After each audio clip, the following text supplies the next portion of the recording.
Previous લેક્ચરમાં આપણે resistance વિશે વાત કરી હતી. હવે રેઝિસ્ટન્સમાં આપણે એક સૂત્ર જોયું હતું, R is equal to rho L by A, જે તમારી ટેક્સ્ટ બુકનું સૂત્ર છે. આ ઉપરાંત એક આપણે ઇક્વેશન જોયું હતું, R is equal to 2ml by n e square tau વાળું રિલેક્સેશન ટાઈમ વાળું.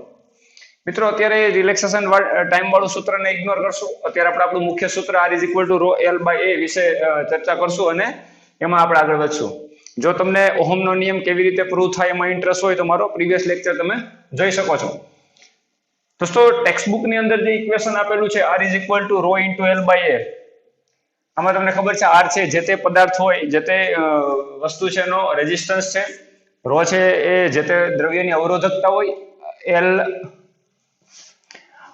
અવરોધક વસ્તુની લંબાઈ છે અને એ ક્રોસ સેક્શન એરિયા એટલે કે આડછેદનું ક્ષેત્રફળ. દોસ્તો અહીં મેં તમારી સામે 3 ફિગર મૂકેલી છે. હવે આપણે વધારે ચર્ચા કરશું કે રેઝિસ્ટન્સ. પ્રીવિયસ લેક્ચરમાં મેં કીધું હતું કે રેઝિસ્ટન્સ 3 વસ્તુ ઉપર ડિપેન્ડ હોય: ટેમ્પરેચર, તાપમાન, દ્રવ્યની જાત, મટીરિયલ કયા પ્રકારનું છે, અને ત્રીજી મહત્વની વસ્તુ ડાયમેન્શન, પરિમાણ, લંબાઈ, પહોળાઈ, ઊંચાઈ, કે રીતનો તમે કમ્પોનન્ટ લીધેલો છે એની ઉપર. રેઝિસ્ટન્સ શું છે એના વિશે પણ તમને ગઈ વખતે મેં ચર્ચા કરી હતી કે અવરોધ જે છે એ ઇલેક્ટ્રોનને એનર્જી એમાંથી કન્ઝ્યુમ કરવાનું કામ કરે છે. ગયા લેક્ચરમાં એ પણ મેં તમને સમજાવ્યું હતું કે બેટરી છે એનર્જીનો સોર્સ છે, ઇલેક્ટ્રોન બેટરી પાસેથી એનર્જી લે છે અને અવરોધમાં પોતાની એનર્જી વાપરે છે, ઉર્જાનો વપરાશ કરે છે. મિત્રો અવરોધના બીજા ઘણા બધા ઉપયોગો છે, એ આપણે ચર્ચા કરશું. સેમિકન્ડક્ટરની પણ અંદર પણ આવશે, બીજી ઘણી રીતે ઘણા ચેપ્ટરની અંદર, ઇલેક્ટ્રોનિક્સના ચેપ્ટરની અંદર પણ એની અંદર વધારે ડીપમાં આવશે, ત્યારે આપણે ચર્ચા કરશું. દોસ્તો અત્યારે આપણે રેઝિસ્ટન્સ ઉપર કોન્સન્ટ્રેટ કરવાનું છે. એની ઉપરથી એમસીક્યુ કયા પ્રકારની અંદર નીટમાં પૂછાય એની પણ આપણે ચર્ચા કરશું. તમારી સામે મેં અત્યારે 3 ફિગર મૂકેલી છે. મિત્રો પણ એની પર કોન્સન્ટ્રેશન કરજો કે એક એલ લંબાઈનો સળિયો છે જેનો અવરોધ R છે. જે તે મટીરિયલ યુઝ કર્યો છે એનો મટીરિયલનો રેઝિસ્ટન્સ R છે. હવે આપણે કોન્સ્ટન્ટ ટેમ્પરેચર ઉપર બધી વાત કરશું, તાપમાન બદલતા નથી. એક જ મટીરિયલની વાત કરશું એટલે મટીરિયલ પણ બદલતા નથી, માત્ર ડાયમેન્શનમાં ફેરફાર કરવાથી કેવી રીતે બદલાય છે એ પણ આપણે ગયા લેક્ચરમાં સૂત્ર સાબિત તો કર્યું હતું કે R ઇઝ ઇક્વલ ટુ લંબાઈના સમપ્રમાણમાં અને આડછેદના ક્ષેત્રફળના વ્યસ્ત પ્રમાણમાં હોય.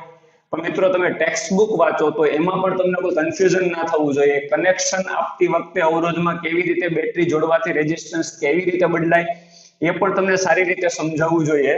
એ પ્રયત્નથી હું તમને વધારે રેઝિસ્ટન્સની અંદર ડીપમાં લેક્ચરમાં કહેવાનો છું. દોસ્તો અહીંયા એલ લંબાઈનો એક અવરોધક સળિયો છે, એનો અવરોધ R છે અને એમાંથી I જેટલો કરંટ ફ્લો થાય છે. બેટરી સાથે એને જોડે છે, બેટરી V વોલ્ટની બેટરી છે. વિદ્યુત સ્થિતિમાનનો તફાવત શું હોય છે એ બધી જ વસ્તુ આપણે ગયા લેક્ચરમાં ચર્ચા કરી દીધી છે, એટલે આપણે અહીંયા એની કોઈ વાત કરશું નહીં. મિત્રો આની અંદર ઓહમના નિયમનો આપણે યુઝ કરીએ તો આ સળિયાના 2 છેડા વચ્ચે વિદ્યુત સ્થિતિમાનનો તફાવત કેટલો છે? V. સળિયાનો રેઝિસ્ટન્સ કેટલો છે? R. એમાંથી કરંટ કેટલો ફ્લો થાય છે? I. તો ઓહમના નિયમ મુજબ V is equal two IR આવું ઇક્વેશન થશે, જે તમને ખ્યાલ છે. તો શું અહીંયા રેઝિસ્ટન્સ R છે, વોલ્ટેજ V છે ને કરંટ I ફ્લો થાય છે. આવી એક સર્કિટ છે. હવે એના ક્રોસ સેક્શન એટલે કે આડછેદનું ક્ષેત્રફળ એ છે ને લંબાઈ L છે. આવું પરિમાણ વાળો સળિયો છે. મિત્રો શું ફરક પડશે અહીંયા જોવાનું છે તમે. ડાયમેન્શન બદલવાથી અથવા તો કનેક્શન બદલવાથી અવરોધની અંદર કેવી રીતે ડિફરન્સ પડશે. મિત્રો બીજી ફિગર ઉપર નજર કરો. આ ફિગરની અંદર બંને સ્લેબ L લંબાઈના જ છે. એનો આડછેદનું ક્ષેત્રફળ એ જ થશે. એવી રીતે આપણે જોડેલા છે. બંનેની લંબાઈ L છે. દોસ્તો યાદ કરો, તમે 10th ની અંદર તમે શ્રેણી જોડાણ અને સમાંતર જોડાણ આ પ્રકારના 2 ટોપિક ભણી ગયા છો અવરોધના. મિત્રો અહીંયા બંને સ્લેબના જોડાણ શ્રેણી હોય ને એવું તમને ફીલિંગ થશે, કારણ કે બેટરીને બંને છેડેથી એવી રીતે જોડેલી છે કે જેથી કરીને અવરોધનો એક છેડો પછી કન્ટિન્યુઅસ બીજો અવરોધ બીજા છેડા ઉપરથી સ્ટાર્ટ થાય અને ફરીથી એ બેટરીના નેગેટિવ છેડા સાથે જોડાયેલ છે. તો દોસ્તો આવી કન્ટિન્યુટી હોય અવરોધમાં 1 2 3 4 4 આવા પ્રકારના અવરોધ હોય તો આ પ્રકારના જોડાણને કેવા જોડાણ કહેવાય? શ્રેણી જોડાણ. તો દોસ્તો અહીંયા અવરોધના બે શ્રેણી જોડાણ હોય ને એ પ્રકારની સર્કિટ તમારી તૈયાર થઈ ગઈ, આવું કહી શકાય. હવે આનું ક્રોસ સેક્શન બદલતું નથી, આડછેદનું ક્ષેત્રફળ જેટલું છે એટલું જ છે. મિત્રો વોલ્ટેજ છે ને એ ડિવાઈડ થશે. વોલ્ટેજ અત્યારે જેટલા V આપેલા છે એલ સળિયામાં, તો અહીંયા V વોલ્ટેજ બંને સળિયાના છેડે લાગે છે, એટલે સળિયાના આ બે છેડા વચ્ચે વોલ્ટેજ અને આ બે છેડા વચ્ચે વોલ્ટેજ જુદા હશે.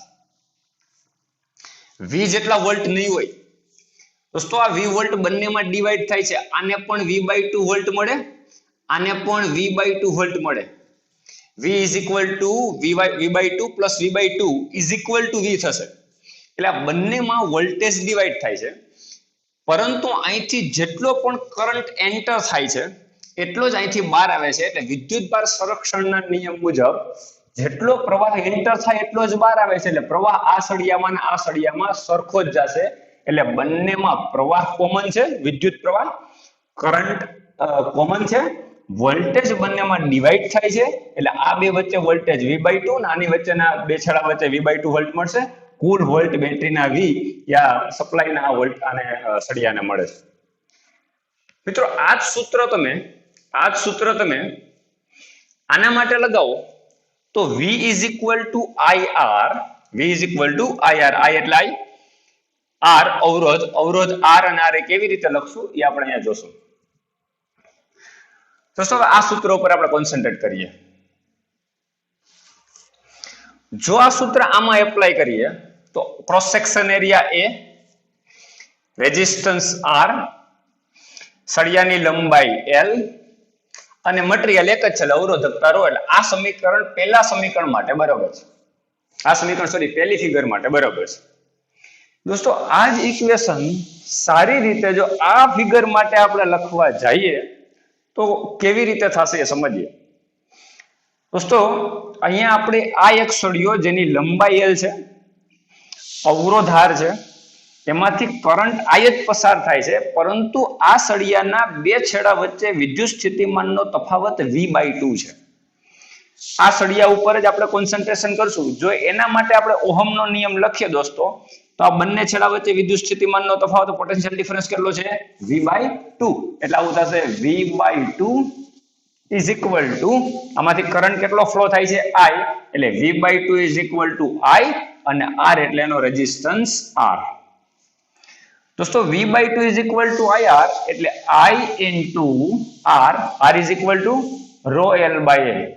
મિત્રો આની અવરોધકતા ρ તો એમનેમ જ રહેશે, મટીરીયલ એક જ છે એટલે ρ. આ સળિયાની લંબાઈ પણ L છે એટલે L અને આડછેદનું ક્ષેત્રફળ A છે એટલે આડછેદનું ક્ષેત્રફળ પણ બદલાતું નથી એટલે A નું એ રહેવા દઈશું આપણે. મિત્રો અહીંયા V/2 is equal to I into ρL/A આ પ્રકારનું ઇક્વેશન આપણે મળ્યું. આ જ સમીકરણ, આ સમીકરણને હું કહી દઉં, ધારો કે A નામનું સમીકરણ આપણે કહી દઈએ. આ જ સમીકરણ બીજા સળિયા માટે લખશો તો શું ફરક પડશે? કઈ નહીં. આ બે છેડા વચ્ચે વિદ્યુત સ્થિતિમાનનો તફાવત V/2, કરંટ I જ ફ્લો થાય છે, દ્રવ્ય એક જ છે એટલે અવરોધકતા ρ એમને રહેશે, રેઝિસ્ટન્સ R અને લંબાઈ L. એટલે બીજા માટે પણ એવું જ સૂત્ર કંઈક મળશે, V/2 is equal to I ρL/A. આ સમીકરણને કહી દઉં B. મિત્રો આ છેડે ધારો કે આ બંને છેડે આપણે V વોલ્ટની બેટરી લગાવી છે, એટલા માટે V/2 અને V/2 cool voltage V is equal to આ બંને છેડે V/2 plus V/2 મળે છે. જો આ બંને છેડા વચ્ચેનો સમતુલ્ય રેઝિસ્ટન્સ, કુલ રેઝિસ્ટન્સ આપણે R ડેશ કહી દઈએ. આ બંને છેડા વચ્ચે વિદ્યુત સ્થિતિમાનનો તફાવત V છે. આ બંને છેડા માટે સમતુલ્ય રેઝિસ્ટન્સ લગભગ એનો રેઝિસ્ટન્સ કેટલો છે ધારી લઈએ કે R ડેશ, તો સમીકરણ કેવું થશે? V is equal to I R dash. શું કામ? કારણ કે આમાંથી કરંટ તો I જ ફ્લો થાય છે, રેઝિસ્ટન્સ લગભગ R ડેશ છે અને બંને વચ્ચે વિદ્યુત સ્થિતિમાનનો તફાવત V છે. દોસ્તો તો આ V શું છે ખરેખર? V/2 plus V/2. એનો મતલબ આ બંને સમીકરણનો સરવાળો છે. v/2 plus v/2 is equal two v. એનો મતલબ v ની જગ્યાએ તમે શું લખી શકો? this plus this. એટલે શું થશે? I rho L by A plus I rho L by A is equal to 2 into I rho L by A is equal to IR dash. દોસ્તો અહીંયા તમે જો I cancel. Row L by A શું છે? અહીંયા જો row into L by A આપણા જૂનો જે સળિયો પેલી ફિગરમાં લીધો તો એ જ સળિયાનો રેઝિસ્ટન્સ છે. એટલે રેઝિસ્ટન્સ આપણે અહીંયા R લખી નાખીએ એટલે 2R is equal to R dash આપણને મળે. મિત્રો તમને સમજાઈ ગયું કે રેઝિસ્ટન્સ R dash આ બંને છેડા વચ્ચે સમતુલ્ય resistance R dash is equal to 2R મળે છે. મિત્રો આનો મતલબ રેઝિસ્ટન્સ બમણો થઈ ગયો. ક્યારે? આ સળિયાની લંબાઈ L એને બદલે આ સળિયાની લંબાઈ કેટલી થઈ જાય મિત્રો? L plus L is equal to 2L અને 8 છેદનું ક્ષેત્રફળ તો આપણે બદલ્યું જ નથી. એટલે લંબાઈ બમણી કરવાથી રેઝિસ્ટન્સ બમણો થાય છે. તમે લંબાઈ બમણી કરી તો રેઝિસ્ટન્સ બમણો થાય છે. આનો મતલબ શું થયો કે અવરોધ છે એ લંબાઈના સીધા સમપ્રમાણમાં છે, ડાયરેક્ટલી પ્રોપોર્શનલ ટુ L. એનો મતલબ R પ્રોપોર્શનલ ટુ L. આ એક આપણને પરિણામ મળી ગયું R પ્રોપોર્શનલ ટુ L. મિત્રો સેમ આ જ વસ્તુ આ જ સમીકરણ આના માટે યુઝ કરીએ આપણે ત્રીજી ફિગર માટે. દોસ્તો કેવું થશે જો મિત્રો, તો હવે ત્રીજું સમીકરણ તો બહુ જ સરળતાથી સમજી શકાય કે ભાઈ બંને ચોસલાઓને એવી રીતે ગોઠવેલા છે કે બંનેની લંબાઈ તો સરખી જ છે, પણ વચ્ચેથી આડછેદમાંથી કપાયેલા એટલે કે આડછેદ અડધા થઈ ગયા છે. બંનેને સમતુલ્ય વોલ્ટેજ V જ મળે છે. તો બંને ચોસલાને V જેટલો ચોખ્ખો વિદ્યુત સ્થિતિમાનનો તફાવત મળવાનો છે. બંને ચોસલાને સરખો વિદ્યુત સ્થિતિમાનનો તફાવત મળશે, પરંતુ બંનેના આડછેદમાંથી પ્રવાહ છે ડિવાઈડ થઈ અને બંનેમાં I/2 જેટલો પ્રવાહ જાય. તો આપણે આના માટે ઓહમનો નિયમ લગાવીએ તો કે બહુ જ સિમ્પલ છે કે આડછેદનું ક્ષેત્રફળ અડધું થઈ ગયું, વોલ્ટેજ બંનેને સરખા લાગે છે, એટલે V is equal to I ને બદલે શું આવશે મિત્રો? I/2. જો આ ચોસલાને સમાંતર એક ચોસલાનો અવરોધ ધારો કે કંઈ પણ આપણે કહી દઈએ કે ધારો કે R1 છે, તો V is equal to I/2 into R1 એટલા માટે લખાય કે R1 એટલે ચોસલાનો રેઝિસ્ટન્સ છે, સ્લેબનો રેઝિસ્ટન્સ છે, I/2 એ એક ચોસલામાંથી વહેતો પ્રવાહ છે અને વોલ્ટેજ V જેટલા વોલ્ટેજ મળે છે. તો મિત્રો R1 is equal to શું થશે? તો કે 2V/I. અને V/I એટલે શું? તો કે I જેટલો કરંટ કુલ પ્રવાહ જતો હોય, જ્યારે I જેટલો કરંટ કુલ પ્રવાહ I જેટલો જતો હોય, વોલ્ટેજ V હોય, ને કુલ પ્રવાહ I જતો હોય, ત્યારે રેઝિસ્ટન્સ આપણો કેટલો હતો? R. એટલે R1 is equal to 2R. મિત્રો આ તો બહુ સિમ્પલ છે કે જો આડછેદનું ક્ષેત્રફળ અડધું કરી દેવામાં આવે તો પણ રેઝિસ્ટન્સ બમણો થઈ જાય છે. અહીંયા લંબાઈ સેમ રાખી, આડછેદનું ક્ષેત્રફળ અડધું કરી દીધું તો અવરોધ બમણો થઈ ગયો. આનો મતલબ જેમ આડછેદ નાનું કરવામાં આવે એમ રેઝિસ્ટન્સ વધે છે, અને સીધું એક્ઝેક્ટલી અડધું કરી દો તો રેઝિસ્ટન્સ બમણો થાય છે. એટલે ડાયરેક્ટલી પ્રોપોર્શનલ ટુ A નહીં થાય, પણ R પ્રોપોર્શનલ ટુ 1/A એટલે ઇન્વર્સલી પ્રોપોર્શનલ ટુ A થશે. એટલે ફાઇનલી આ બેનું આપણે કોમ્બિનેશન કરીએ, R પ્રોપોર્શનલ ટુ A અને R પ્રોપોર્શનલ ટુ 1/A એટલે કે લંબાઈના સમપ્રમાણમાં અને આડછેદના વ્યસ્ત પ્રમાણમાં આ બેનું જો કોમ્બિનેશન કરવામાં આવે મિત્રો, તો આપણને ફાઇનલી આપણું સૂત્ર R is equal to rho L/A લંબાઈના સમપ્રમાણમાં આડછેદના વ્યસ્ત પ્રમાણમાં રેઝિસ્ટન્સ હોય છે. અને જે કોન્સ્ટન્ટ આવે એને આપણે શું કહીએ છીએ? અવરોધકતા. મિત્રો તો હવે તમે જોયું કે આ એક પ્રકારના કેવા કનેક્શન આપેલા છે. આ સિમ્પલ આ એક પ્રકારનું શ્રેણી જોડાણ જેવું સમીકરણ છે, ફિગર છે, અને આ એક પ્રકારનું સમાંતર જોડાણ છે. તમે અવરોધની અંદર આને તમે R કહી દો ધારો કે, અને આને પણ તમે R કહી દો, તો R બંને કોમન છેડામાં મળે છે બેટરીના. એટલે આ એક પ્રકારના સમાંતર જોડાણ જેવું વર્ક કરે છે, આ એક પ્રકારના શ્રેણી જોડાણ જેવું વર્ક કરે છે, અને આ એક કોમન સૂત્ર છે. દોસ્તો આ ત્રણેય પ્રકારની ફિગર ઉપરથી મેં તમને રેઝિસ્ટન્સનો આપણી ટેક્સ્ટબુકને ધ્યાનમાં લઈ અને તમને ખ્યાલ આપ્યો કે રેઝિસ્ટન્સ કેવી રીતે લંબાઈના સમપ્રમાણમાં અને આડછેદના વ્યસ્ત પ્રમાણમાં કેવી રીતે ડાયમેન્શન સાથે બદલાય.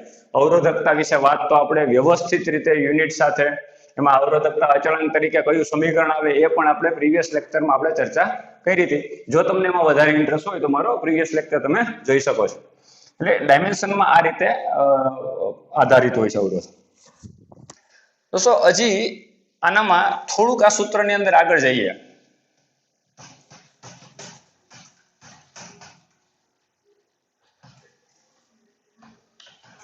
ઓહમના નિયમમાં થોડા આગળ જઈએ તો આપણને વધારાનું રિલેશન જોવા મળશે જે ઉપયોગી છે. એમસીક્યુ ની અંદર પણ આ પ્રકારે કોઈ સમીકરણનો ઉપયોગ થાય તો આપણે કરી શકાય. તો ઓહમનો નિયમ V = IR અને આપણે સાબિત કરીએ કે R = ρl/A = V.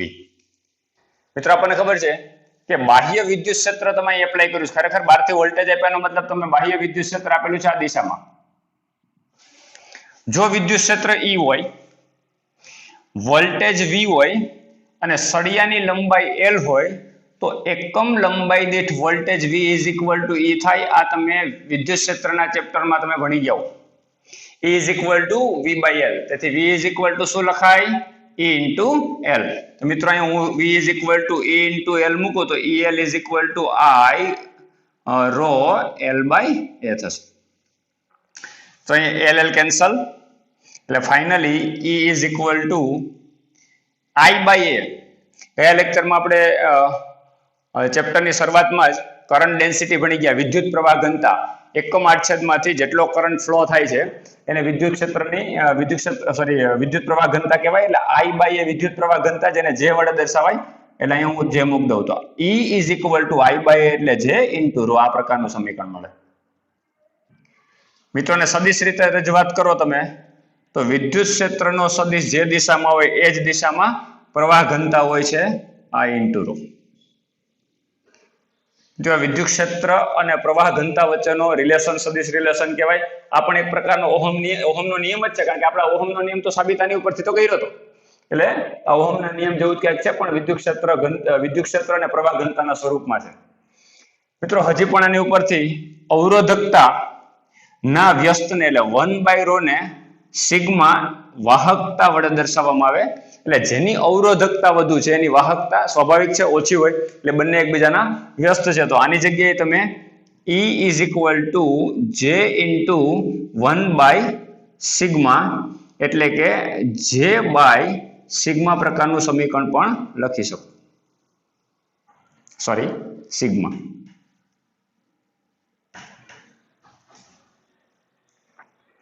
(1/ρ = સિગ્મા. તો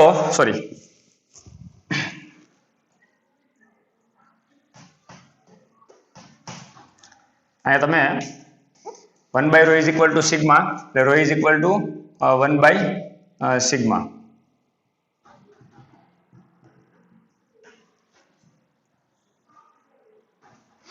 E = J × ρ.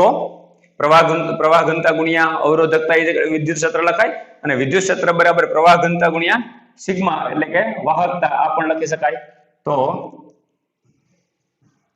તે વાહકતા. મિત્રો તો સ્વાભાવિક છે કે વાહકતા નામની એક ભૌતિક રાશિ તમારી સામે આવી તો અવરોધકતાના વ્યસ્તને વાહકતા કહેવાય અને વાહકતા વિદ્યુત ક્ષેત્રના ફોર્મમાં અને અવરોધકતા વિદ્યુત ક્ષેત્રના ફોર્મમાં. આ બે નવા સૂત્ર તમારી સામે આવ્યા છે.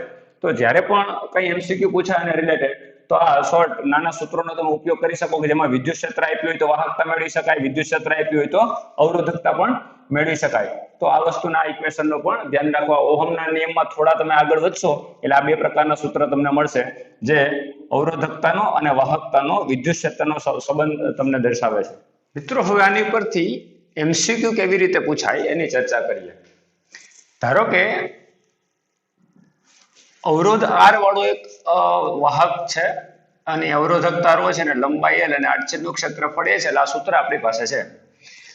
હવે આની ઉપરથી કયા પ્રકારના MCQ પૂછાય?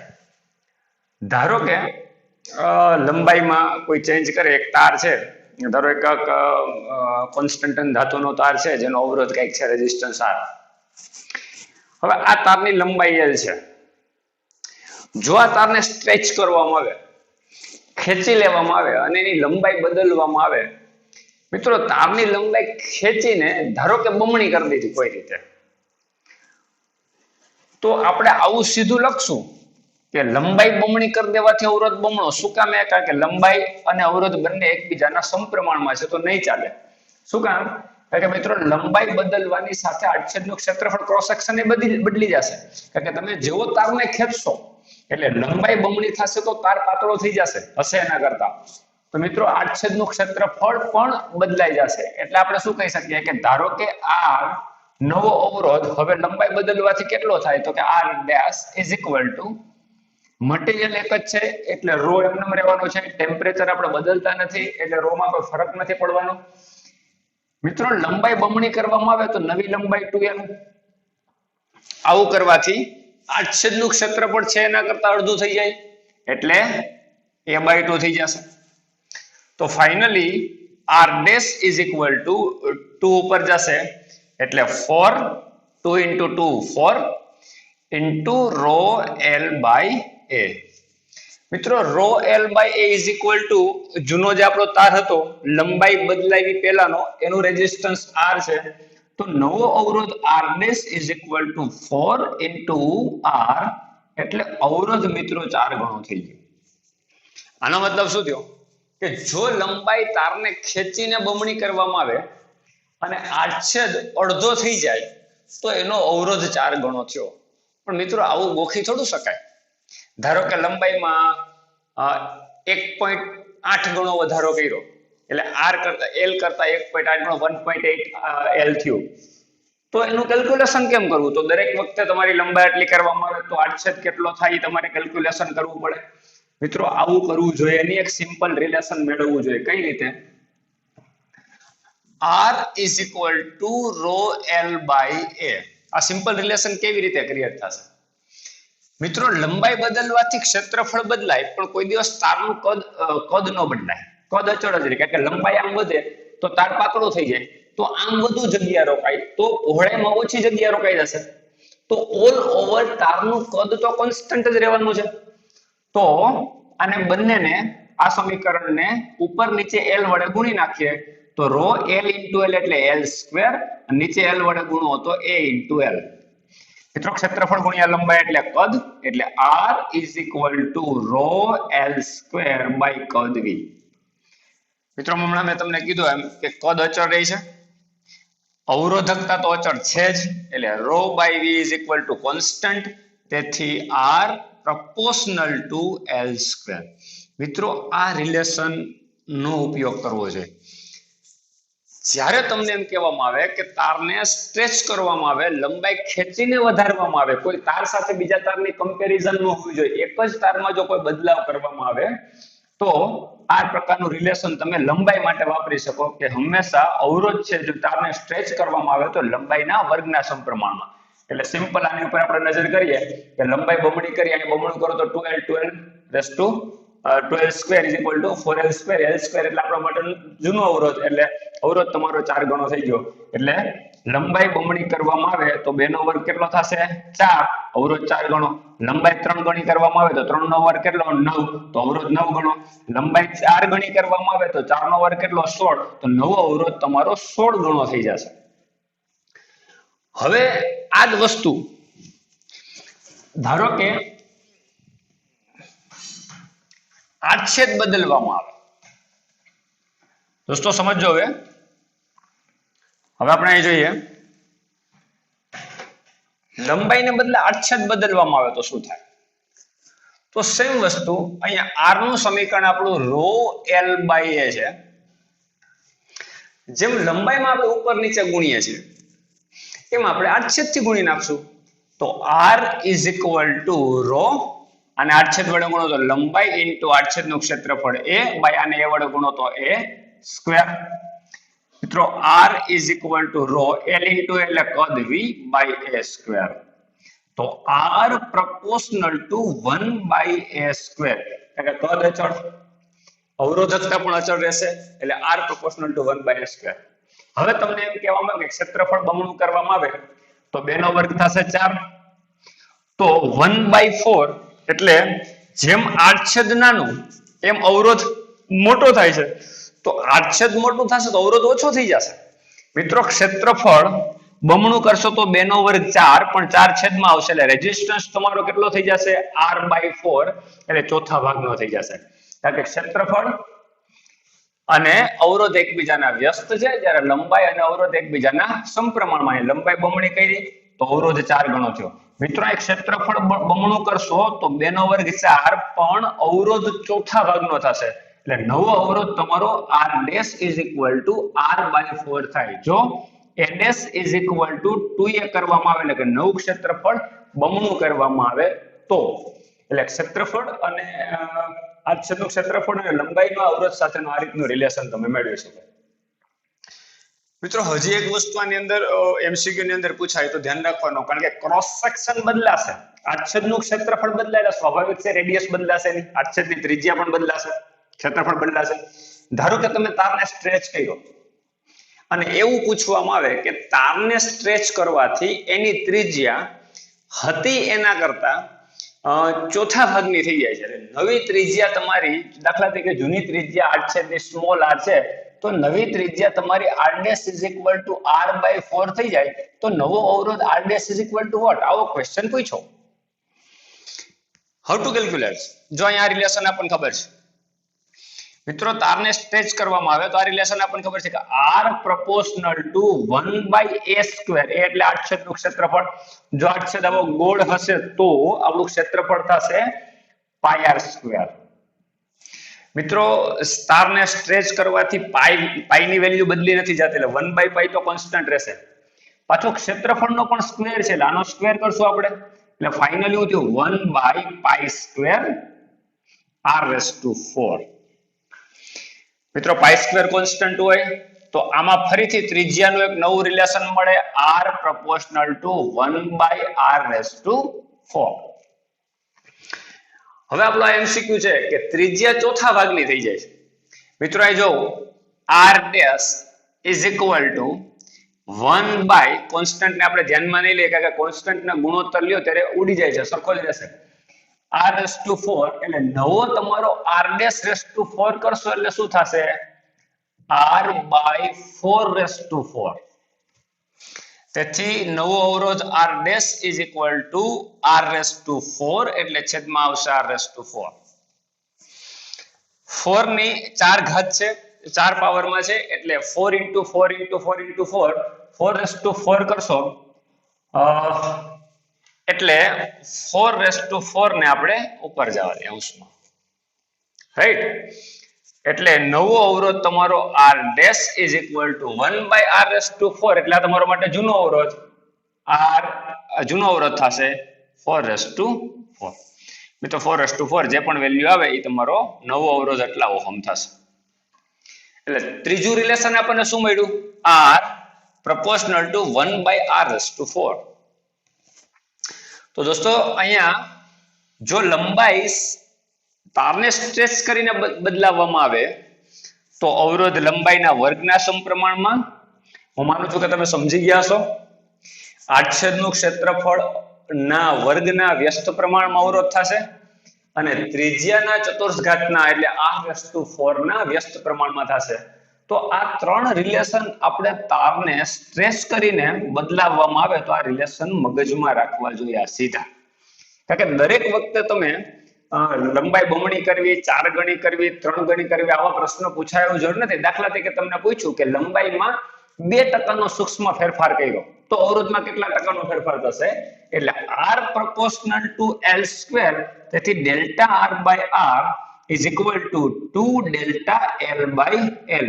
તમે ડાયમેન્શન ની અંદર ત્રુટિમાં સૂત્ર ભણી ગયા હોય તો આ તમારા માટે સાપેક્ષ ત્રુટિ છે. સાપેક્ષ ત્રુટિ કેટલી થઈ? 2 × 2%. અને પ્રતિશત ત્રુટિમાં ફેરવી નાખો એટલે 2 × 2 એટલે 4%. જો લંબાઈમાં 2% નો ફેરફાર કરવામાં આવે તો અવરોધમાં, મેં ડાયરેક્ટ અહીં પ્રતિશત ત્રુટિ લખ્યો મિત્રો, અહીંયા મલ્ટીપ્લાય બાય 100 કરો ત્યારે થાય. તો અહીંયા તમારી પ્રતિશત ત્રુટિ છે એ 4% જેવી આવે. અગેન એક વસ્તુ તમારું કાને વાત નાખ દઉં, આ ધ્યાનમાં રાખવા જેવી વસ્તુ છે મિત્રો. અહીંયા લંબાઈમાં 2% ફેરફાર થાય છે, તો અવરોધમાં 4% ફેરફાર થયો, આ વસ્તુ સાચી છે. પણ આ સૂત્ર દરેક વખતે તમે નહીં વાપરી શકો, એનું ધ્યાન રાખવાનું, કારણ કે હંમેશા ત્રુટિ સૂક્ષ્મ હોય ત્યારે જ, અથવા તો લંબાઈમાં ફેરફાર સૂક્ષ્મ કર્યો હોય ત્યારે, અથવા તો આડછેદનું ક્ષેત્રફળ સૂક્ષ્મ બદલાવ કર્યો હોય ત્યારે જ તમે આ સૂત્ર મૂકી શકો.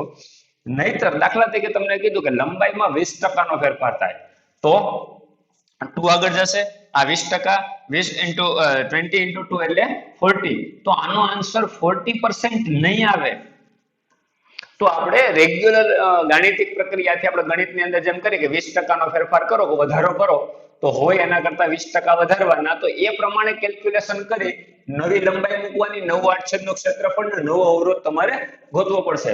મિત્રો અહીંયા આ સૂત્ર માત્ર ને માત્ર સૂક્ષ્મ ત્રુટિ માટે જ વપરાય, વધુ મોટા ફેરફાર માટે તમે સૂત્ર વાપરી શકો નહીં, એ આ સૂત્રની મર્યાદા છે. એટલે આ વસ્તુનું પણ ધ્યાનમાં રાખવાનું. તો દોસ્તો આ પ્રકારના સમીકરણ, આ પ્રકારના અવરોધના ડાયમેન્શન સાથેના રિલેશનથી તમે નવા MCQ સોલ્વ કરી શકો છો. આઈ હોપ તમને બધાને આ વસ્તુ સમજાઈ ગઈ હશે કે અવરોધ ડાયમેન્શન ઉપર કેવી રીતે ડિપેન્ડ છે. તો દોસ્તો આપણે ગયા લેક્ચરમાં વાત કરી હતી કે તાપમાન ઉપર ડિપેન્ડ હોય અને બીજું પરિમાણ અથવા તો ડિમેન્શન ઉપર ડિપેન્ડ હોય. તો ડિમેન્શન ઉપર આ રીતે અવરોધ ડિપેન્ડન્ટ હોય છે, અને આ પ્રકારના સૂત્રની મદદથી આપણે MCQ સોલ્વ કરી શકીએ. દોસ્તો અહીંયા સુધી આપણે રાખશું. નેક્સ્ટ ટાઈમ આપણે આ ટોપિકની આ ચેપ્ટરની અંદર આગળ વધીશું અને વધારે MCQ ની પણ ચર્ચા કરીશું. દોસ્તો મારો વિડીયો તમને પસંદ આવ્યો હોય તો please like, share and subscribe.